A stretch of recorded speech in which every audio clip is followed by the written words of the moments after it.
Je m'appelle Dominique Hugeux, je suis de nationalité belge et congolais de cœur. Je suis politologue, expert de l'Afrique depuis plus de 40 ans et plus particulièrement du Congo.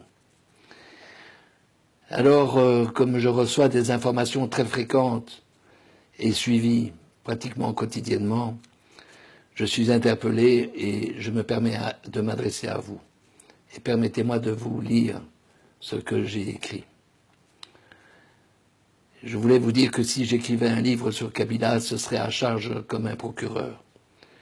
Joseph Kabila, le pseudo-président de la République démocratique du Congo, que je baptise République sanguinaire du Congo, la RSC, n'a plus la légitimité constitutionnelle depuis le 19 décembre 2016.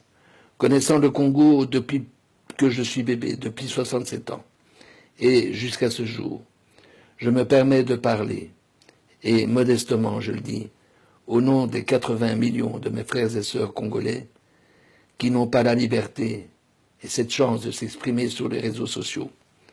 Nous devons constater que la terreur quotidienne se conjugue avec l'intimidation permanente, les menaces et les mesures de rétention. Et j'en passe. Plus grave, des massacres sont accomplis à travers tout le pays. On découvre des charniers de ci, de là, sur le territoire. Le plus connu est celui de Maluku, découvert le 19 avril 2015, 3 mois après qu'il y ait eu une manifestation à Kinshasa qui a été fortement réprimée.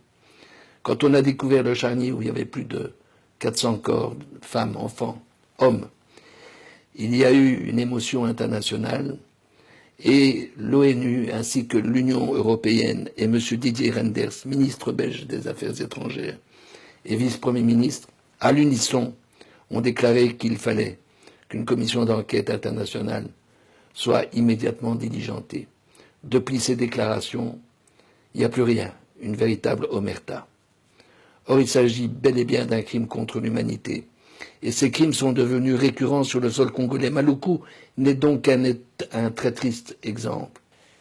En fait, Joseph Kabila n'a plus de réel pouvoir. Ce général de pacotille, qui a été fait général en 6 mois en République de Chine, est en réalité sous la tutelle de plusieurs États voisins. L'armée congolaise est encadrée par les officiers rwandais qui donnent des ordres. La République sanguinaire du Congo, telle que je l'ai baptisée, n'a plus de souveraineté, cette souveraineté chérie par le peuple congolais. Et puis, il faut avoir l'honnêteté intellectuelle pour reconnaître que la Belgique a joué un rôle néfaste en installant Joseph Kabila sur le trône d'une monarchie présidentielle en 2001.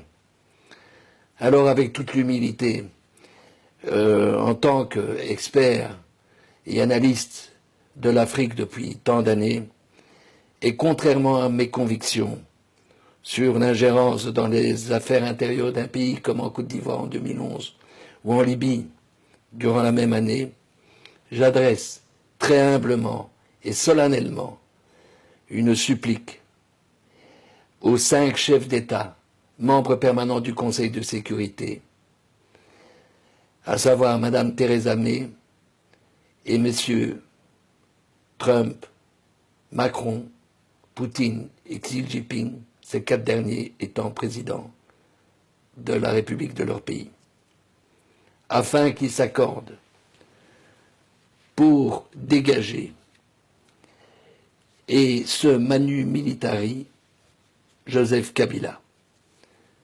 Je prétends que c'est un devoir universel pour éviter un nouveau génocide dont on ne peut pas deviner l'ampleur.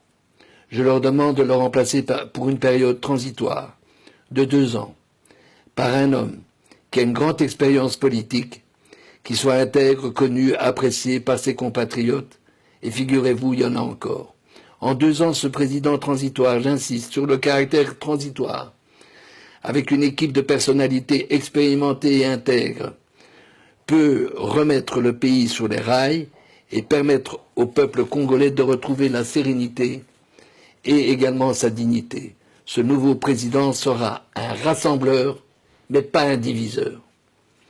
Quant à Kabila, il y a suffisamment de preuves afin qu'il soit déféré devant la Cour pénale internationale sous l'inculpation de crimes contre l'humanité et crimes économiques. Quand on sait qu'en 15 ans, il a accumulé une fortune colossale, proche des 20 milliards d'euros, à travers la création d'une septantaine de sociétés. Or, il a toujours prétendu qu'il n'y avait pas d'argent dans les caisses de l'État pour pouvoir organiser des élections telles qu'elles étaient prévues constitutionnellement, mais c'est normal à partir du moment où on a vidé les caisses de l'État. Je vous remercie très sincèrement pour votre attention.